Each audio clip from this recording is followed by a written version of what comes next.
Cuacanya memang enak tetap di rumah. Cuacanya memang enak untuk kita bersantai-santai di rumah ya. Tapi puji Tuhan kalau kita masih berupaya bisa ada ke rumah Tuhan beribadah, itu luar biasa. Nah, bagaimana luar biasanya Tuhan dalam hidup kita terus berlangsung, kita bisa menyaksikan kasih Tuhan yang tak terbatas berlaku dalam hidup kita. Kehidupan kita ini tentunya dinamis, ada berbagai hal yang bisa terjadi dalam hidup kita, dan kita percaya bahwa ada Allah yang terlibat di dalamnya. Baik kita melibatkan ataupun tidak melibatkan Tuhan, Allah Sang Pencipta pasti Dia terlibat. Tidak satupun manusia katanya yang terlepas dari pantauan Tuhan. Bahkan sehelai rambut kita jatuh pun Tuhan bisa tahu. Nah, Bapak Ibu Saudara, mari kita akan melihat firman Tuhan malam ini. Kita belajar menjadi wanita yang dipercaya Tuhan masuk menjadi bagian dalam rencana Allah. Jadi bagaimana saya, bagaimana saudara sebagai wanita itu dipercaya Tuhan masuk dalam rencana Allah. Menjadi bagian dalam rencana Allah. Dipakai menjadi bagian di dalamnya. Nah, kita bisa lihat di dalam Keluaran pasal yang pertama, kita baca dulu ayatnya 15 sampai 17. Keluaran pasal yang pertama ayat 15 sampai dengan ayat yang ke-17. Ada yang sudah dapat? Boleh bacakan? Keluaran pasal pertama ayat 15, 16, 17. Ayo silakan. Ibu-ibu boleh dengan suara lantang membacakannya. Ada juga di depan sudah dibantu ditayangkan. Ayat 15 kita memulainya ya. Ayo.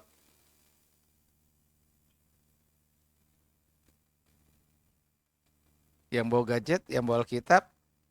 Kalau ibu-ibu saya lagi pakai Alkitab ya. Keluaran pertama ayat 15, 16, 17. Sudah? Ada? Atau kita baca sama-sama aja ya. Yuk kita baca sama-sama 2, 3. Raja Mesir juga memerintahkan kepada bidan-bidan Ibrani, seorang bernama Sifra dan yang lain bernama Pua. Katanya, apabila kamu menolong perempuan Ibrani pada waktu bersalin, kamu harus memperhatikan jenis kelamin anak itu. Betul ya? Gitu ya? Saya soalnya pakai bahasa terjemahan baru yang terbaru begitu ya. Saya nggak tahu bahasanya sama apa enggak. Beda ya? Oh beda. Kalau gitu kita baca yang di depan aja ya. Oke. Yuk. Ayat 16 ya. Mana ayat 16 ini ya? 2, 3. Apabila kamu menolong perempuan Ibrani pada waktu bersalin, kamu harus memperhatikan waktu anak itu lahir. Jika anak laki-laki, kamu harus membunuhnya, tetapi jika anak perempuan, bolehlah ia hidup. Tetapi bidan-bidan itu takut akan Allah dan tidak melakukan seperti yang dikatakan Raja Mesir kepada mereka dan membiarkan bayi-bayi itu hidup. Nah, umat Israel mengalami banyak persoalan ketika Yusuf sudah ditempatkan Tuhan ada di Mesir. Dengan perjalanan hidup Yusuf yang sangat berat, oleh karena sejak dia di usia 17 tahun masih muda, dia udah dijual menjadi budak. Kemudian dia mengalami banyak fitnahan, sebuah kehidupan yang berat, sampai akhirnya puncak kehidupan ketika dia tetap bisa mempertahankan imannya dengan sangat baik, maka Tuhan muliakan dia, kemudian ditempatkan menjadi orang yang sangat berkuasa setelah Firaun. Dan ternyata melalui semua hal itu, maka ketika kelaparan menimpa di Israel, maka umat pilihan Allah ini, Yakub dan anak-anak atau saudara daripada Yusuf terpelihara oleh karena ada rencana Tuhan yang luar biasa, sehingga ketika itu ada keinginan upaya dari anak-anak digerakkan supaya coba adu nasib ke Mesir, barangkali di sana masih ada stok bahan pangan. Dan ternyata dia bertemu dengan saudaranya Yusuf, dan singkat cerita akhirnya bapaknya pun dibawa, mereka akhirnya ketahuan. Kemudian mereka begitu takut, tapi Yusuf sudah diproses Tuhan dalam proses rencana Allah, sehingga hatinya tidak penuh kebencian, tidak penuh dendam, dan kemudian dia bahkan bisa menangkap apa yang Tuhan maksud dari semua peristiwa yang dialaminya, bahwa itu semua boleh terjadi karena ada rencana Tuhan. Rencana Tuhan apa? Supaya aku diutus duluan ke tempat ini untuk memelihara keluargaku, umat pilihan Allah. Nah, setelah itu mereka berkembang. Bahkan dikatakan Alkitab dalam Keluaran 1, umat Israel itu populasinya, jumlahnya makin meningkat double, berlipat kali ganda, sehingga di negara Mesir itu udah mulai mayoritas orang-orang Ibrani atau orang-orang Yahudi. Orang-orang Israel tadi makin banyak, dan namanya manusia, Raja Firaun ketika Yusuf berkuasa, akhirnya dia sudah mati, dan yang menggantikan ini tidak kenal latar belakang Yusuf dan keluarganya, begitu loh. Jadi Raja Firaun yang baru, karena Firaun merupakan sebuah julukan, sama seperti kalau ada di Katolik namanya Paus Yohanes Paulus kesekian, tapi nama aslinya bukan itu, tetapi gelarnya sebagai Paus Yohanes Paulus. Nah, Raja Mesir di waktu lalu mendapat gelar sebagai Raja Firaun. Nah, siapakah nama aslinya tidak dikatakan oleh Alkitab, tapi sejarah akan menceritakan siapa nama-nama mereka yang berganti.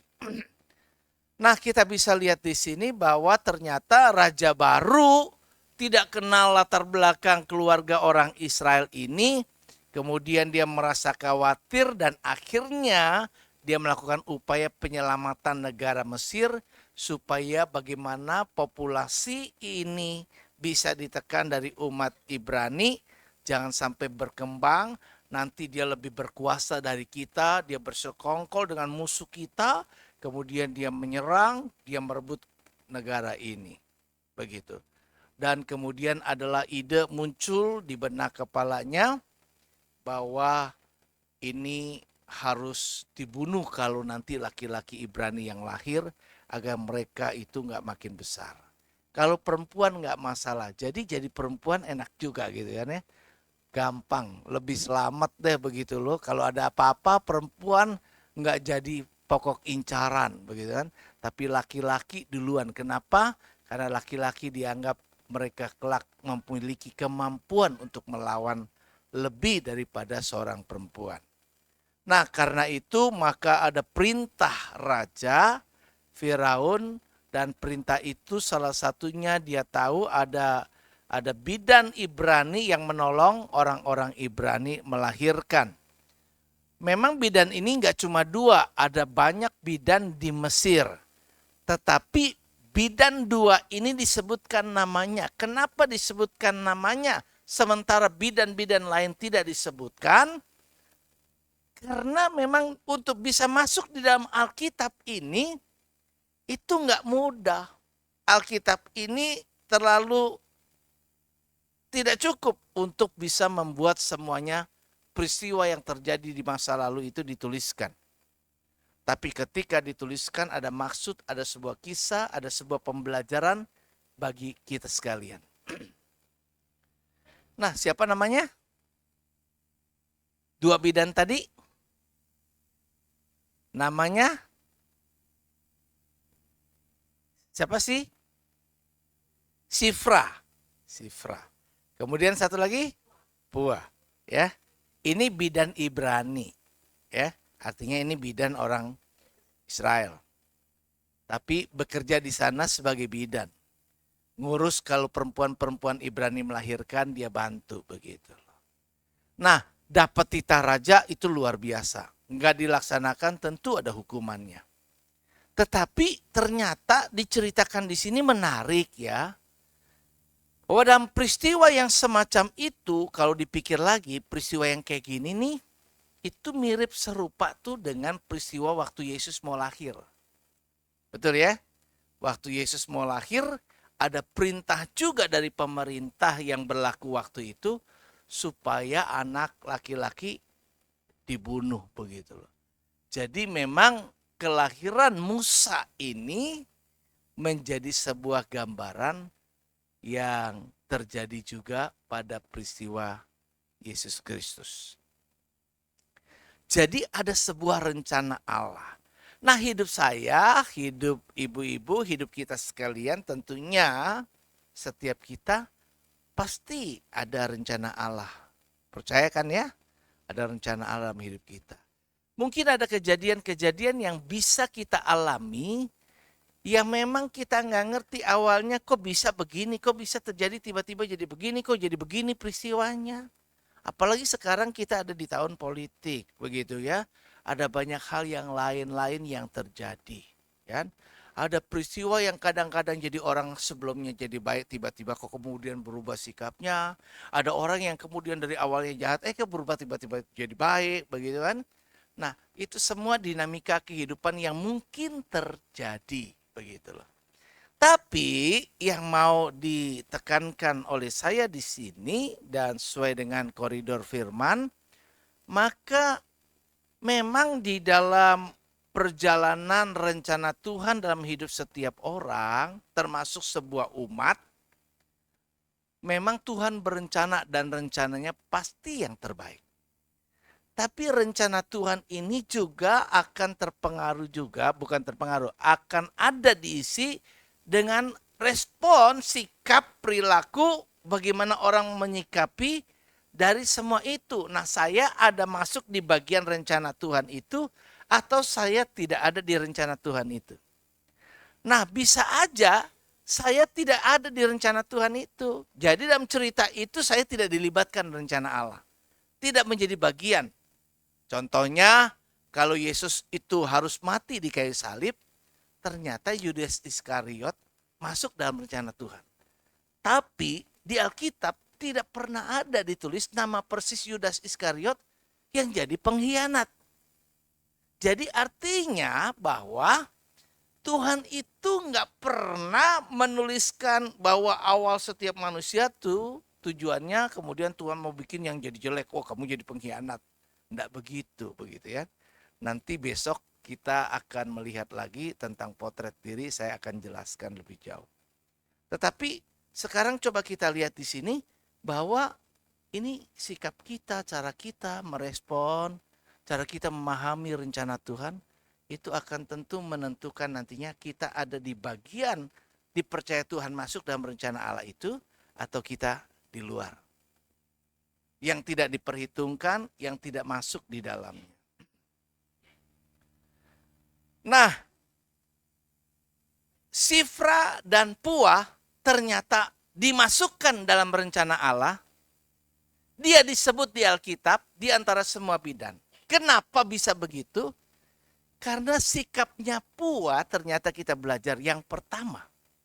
Kalau kita mau jadi wanita yang dipercaya Tuhan masuk menjadi bagian dalam rencana Allah, ya, masuk menjadi bagian dalam rencana Allah, maka sikapnya seperti Sifra dan Pua. Yaitu yang pertama kita bisa lihat dari sikap Dua bidan ini. Apa? Bahwa dua bidan ini memiliki sikap dia lebih takut Tuhan daripada manusia. Sekalipun itu raja, tapi Alkitab tulis bahwa ini perempuan yang takut akan Tuhan. Dan dia prakteknya bahwa dia terapkan, saya takut akan Tuhan, benar-benar saya takut akan Tuhan.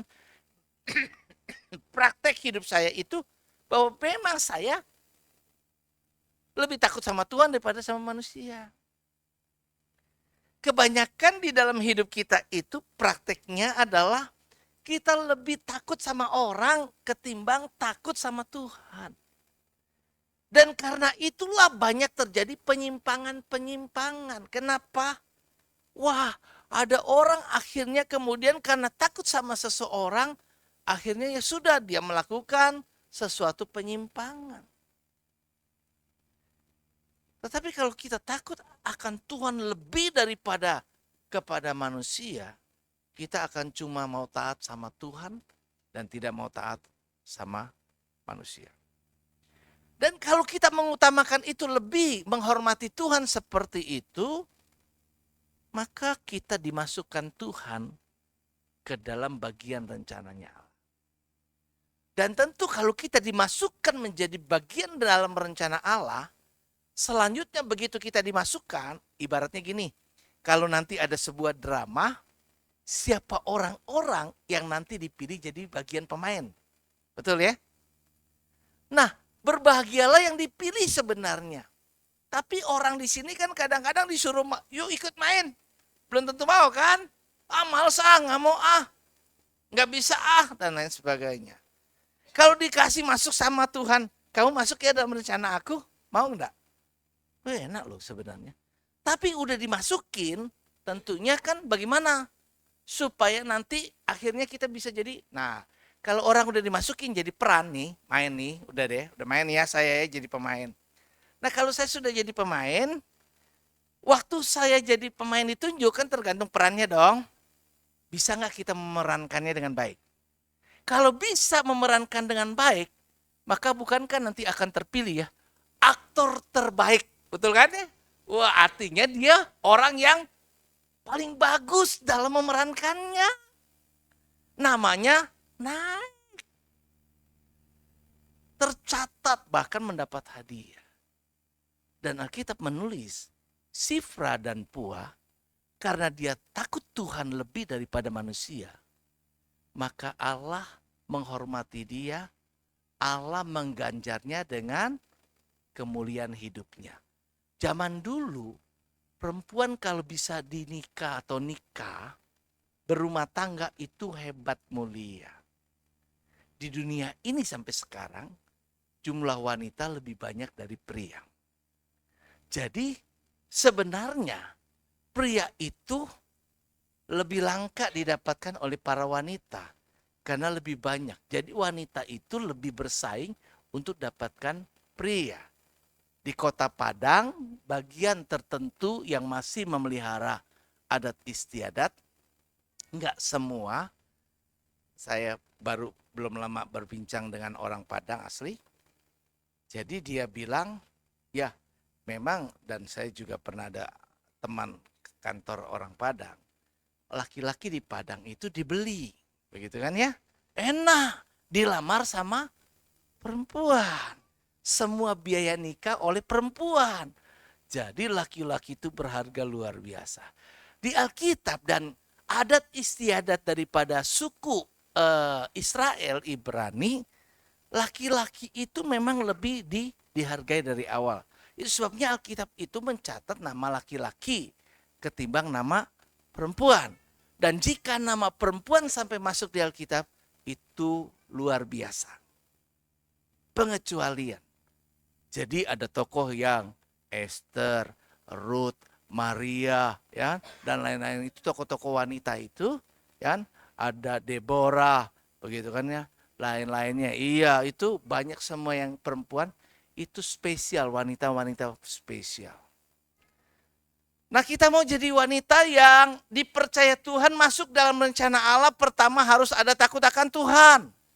Dan tentu akan ada ganjaran setelah itu, maka kita mendapat sesuatu dari Tuhan. Sama seperti pemain aktor, dia bermain dengan baik, bisa memerankan dengan baik, sesuai dengan yang ditugaskan kepadanya, maka tentu ada rewardnya, ada hadiahnya, ada ganjarannya. Nah, bukankah setiap kita kepengen dapat ganjaran baik dari Tuhan? Kita pengen jadi ibu yang dihormati, kita menjadi istri yang mulia, yang disanjung, yang dihargai, menjadi teladan. Kita menjadi ibu yang baik, yang juga bahkan ibu-ibu lain bilang tuh seperti dia tuh.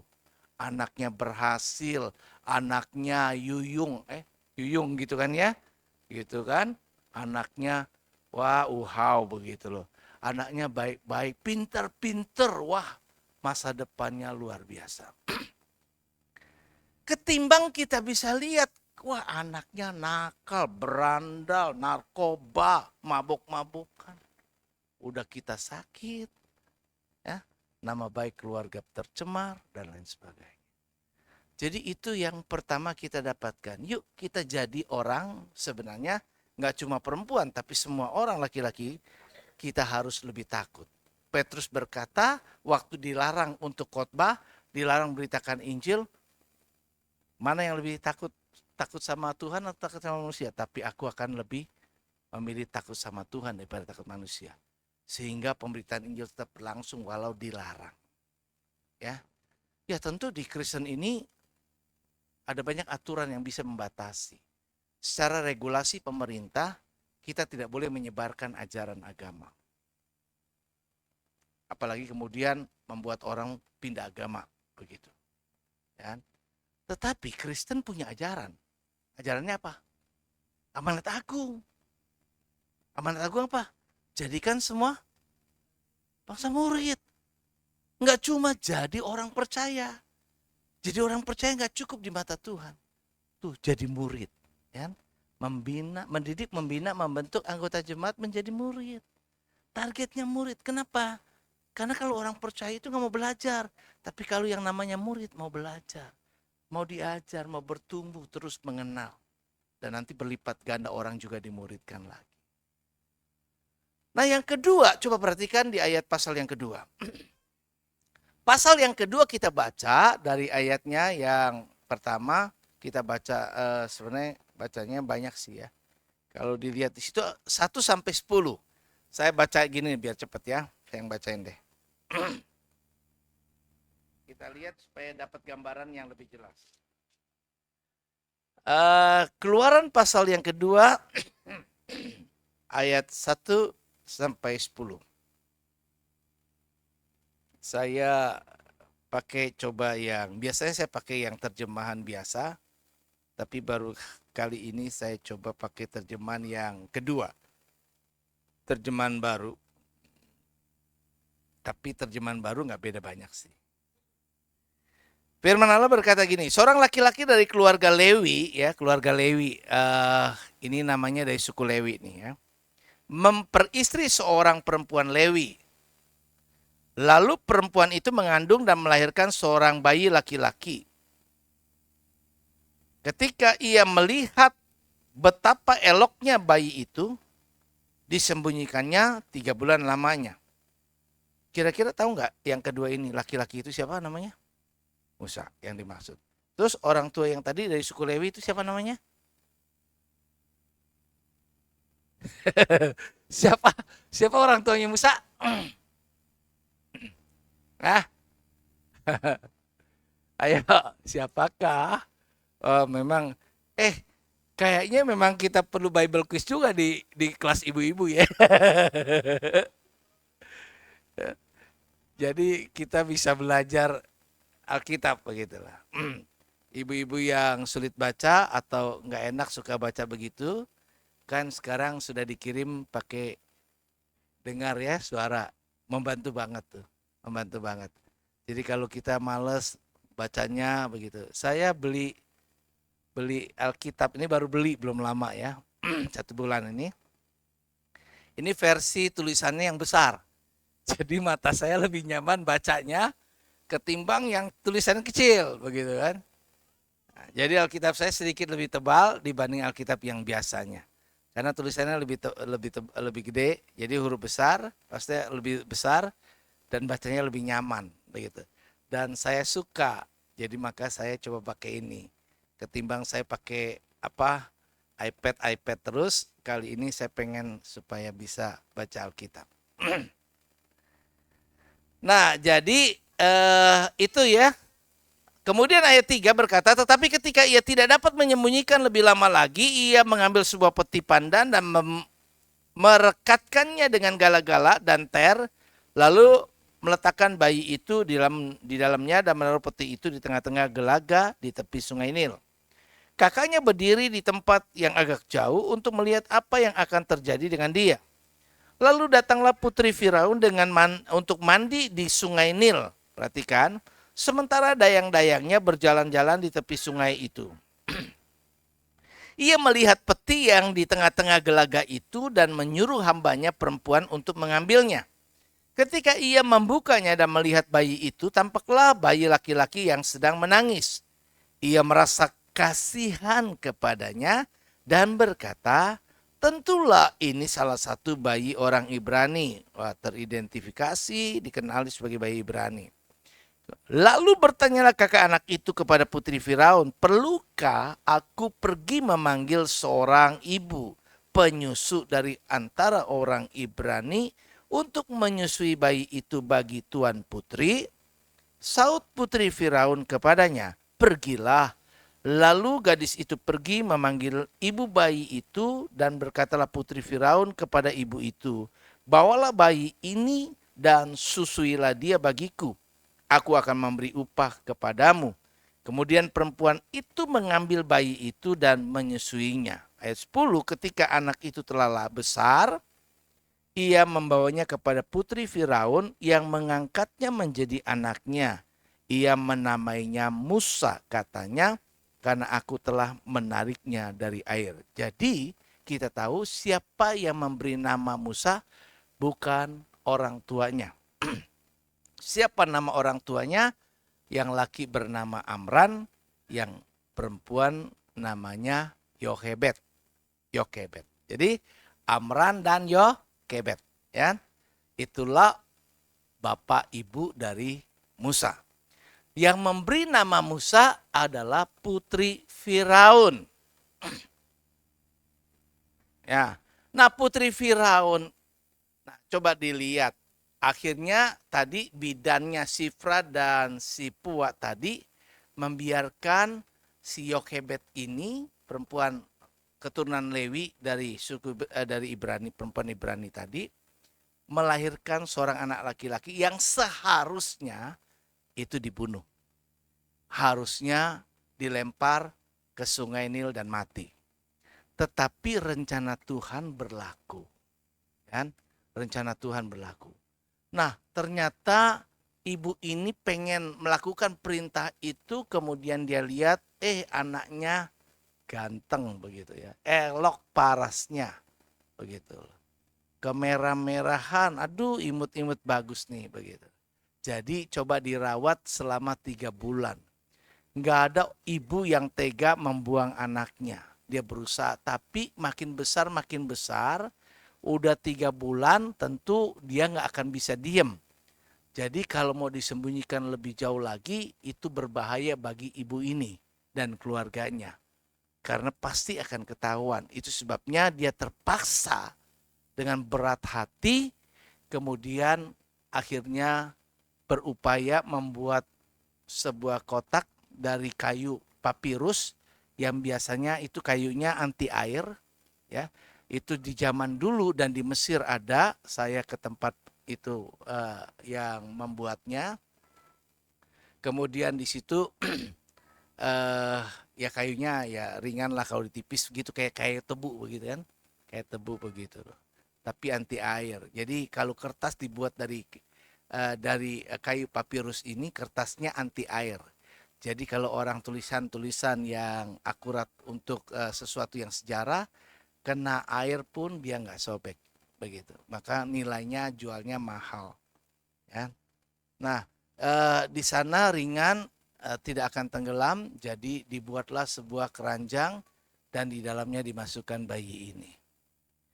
Ya, tentunya buat ibu ini berat sekali tentunya, tetapi di situ kita bisa lihat bahwa Tuhan turut bekerja campur tangan bukan cuma di dalam kehidupan si orang tua ini, keluarganya Musa, tapi mulai dari Musanya.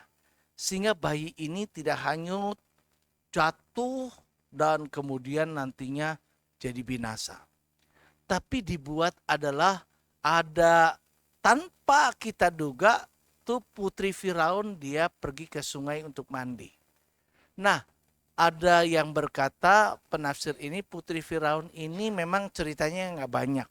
Tapi putri Firaun ini nggak punya anak kandung. Jadi dia pengen melakukan seperti ritual kepercayaan dengan mandi di sungai, berharap nanti dewa akan memberkati, dewa kesuburan, sehingga ia bisa melahirkan.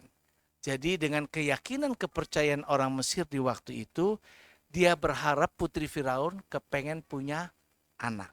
Coba, begitu harapannya pengen punya anak, dia lihat ada bayi mengalir dan begitu dia lihat katanya itu bayi dibukanya, maka timbullah belas kasihan. Ini yang kedua.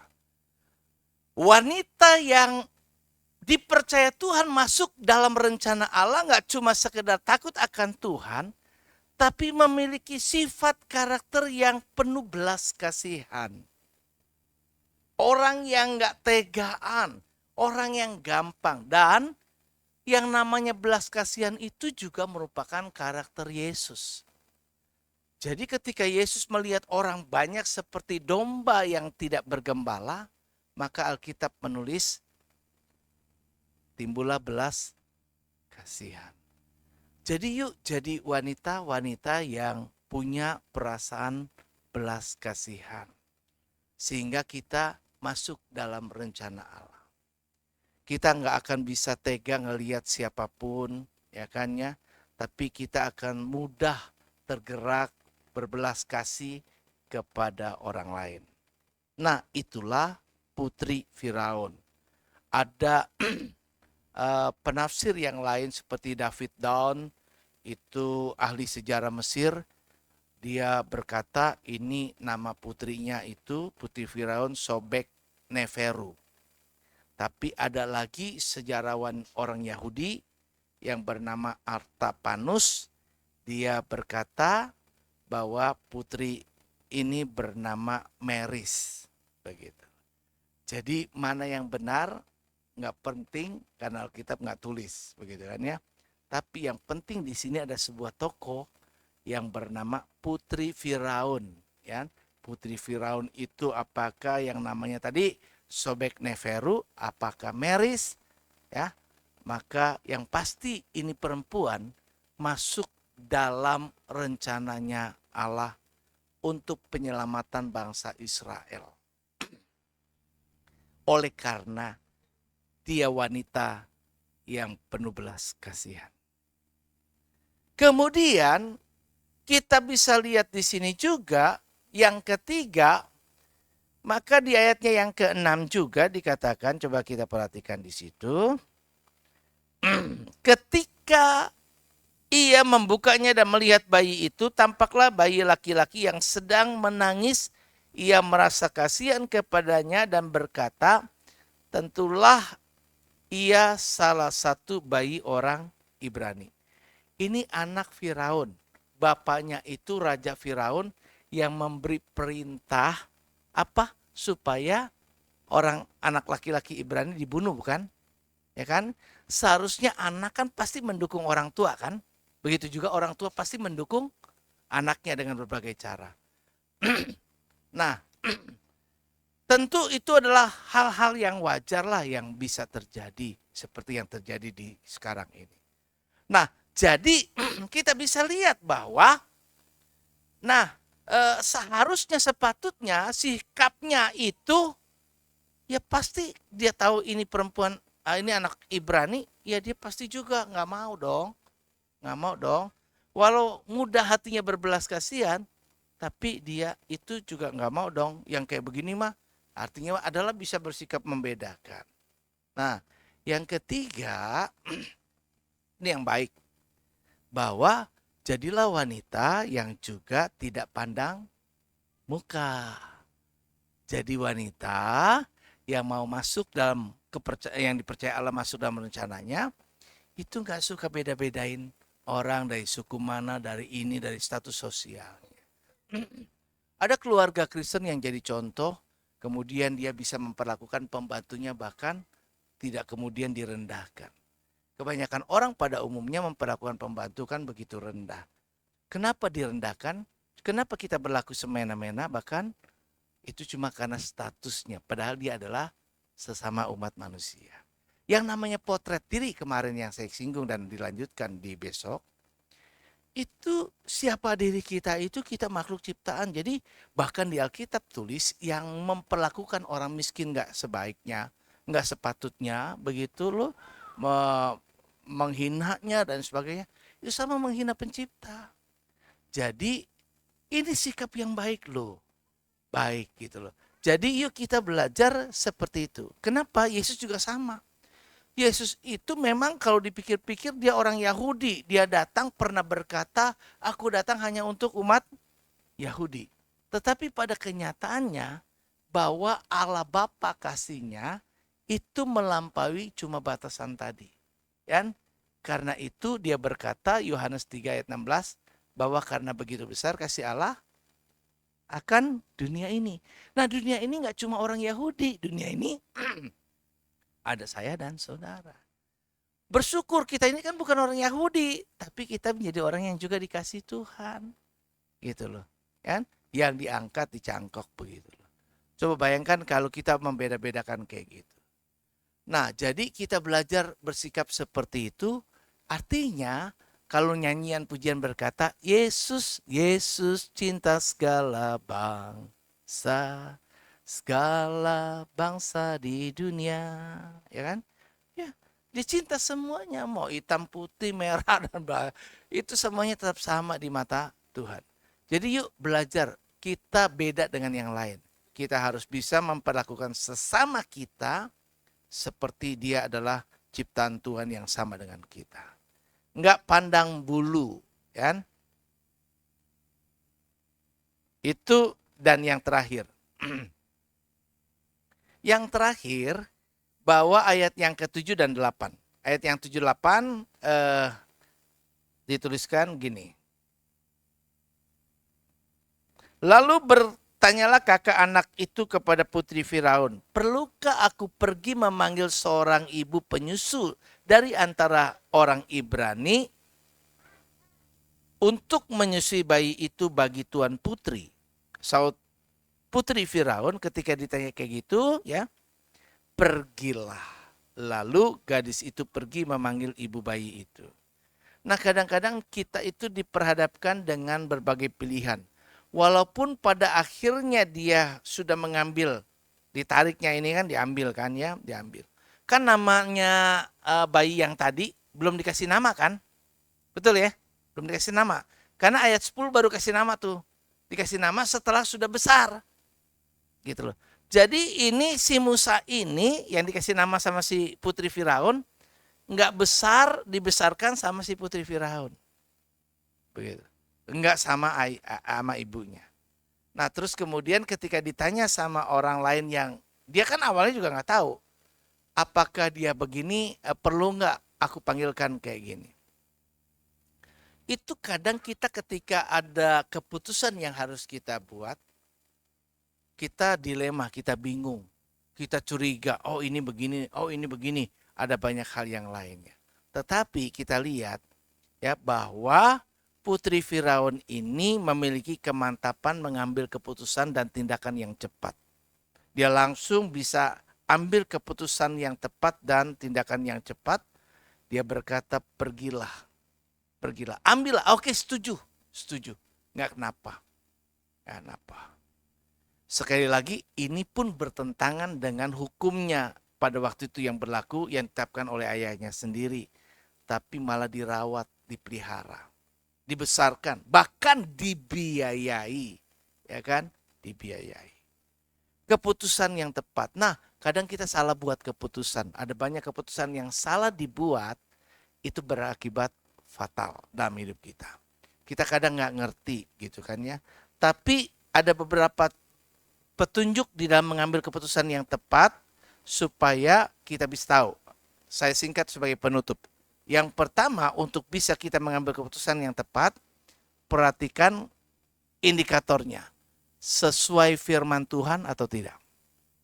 Buat orang Kristen, acuannya sesuai firman Tuhan atau tidak. Kalau tidak sesuai firman Tuhan, coret. Kedua, waktu kita mau ngambil keputusan, kita timbang-timbang, ini buat kita damai sejahtera apa tidak. Kalau nggak damai sejahtera, coret. Saya tentukan khotbah, ini yang saya mau ngomong, kira-kira ini damai sejahtera nggak? Kalau tidak, nggak jadi. Coret. Yang ketiga, yang terakhir, ya kalau udah kayak gitu juga masih dilema, bingung. Ada orang tertentu yang sulit ambil keputusan. Maka adalah baik minta pendapat rohaniawan atau orang-orang yang kita kenal dan percayai memiliki kedewasaan rohani dan kedewasaan berpikir. Sebab kalau kita tanya salah dengan orang-orang yang sebenarnya seperti yang Raja Israel itu salah ya. Siapa itu namanya saya lupa ya. Ditanya gimana ini nih, kan setelah si Salomo mati dia menggantikan. Oh, bapakmu kenakan pajak 10%, lu kenain 50%. Itu nanyanya sama teman sebaya, tapi dia tanya sama tua-tua, jangan, kalau bapakmu kasih 10%, ringankanlah kasih jadi 5%. Biar hidup rakyat jadi lebih baik. Nah, kalau kita dengar nasihat, terus kita ambil keputusan denger ini yang salah, celakalah sudah. Ya, jadi kita tahu dalam banyak hal kita diminta untuk ambil keputusan. Maka jadilah wanita yang mampu mengambil keputusan yang tepat. Enggak dipengaruhi suara-suara yang bertentangan dengan firman, yang bisa menghilangkan bahkan damai sejahtera. Kita enggak sejahtera, orang lain apalagi bikin gara-gara keputusan kita jadi enggak sejahtera. Kemudian yang ketiga, kalau masih dilema bingung, tanya orang-orang yang lebih bisa dewasa. Dengan begitu kita punya hati yang mau dengar, ya, dan kita tahu keputusan yang tepat. Tentu kita tanya sama Tuhan, tapi melalui orang-orang. Karena Tuhan zaman sekarang tidak bicara dari langit. Kemudian kita dengar suaranya begitu ya. Maka kita akan tanya orang-orang yang lebih dewasa rohani. Amin, Tuhan memberkati.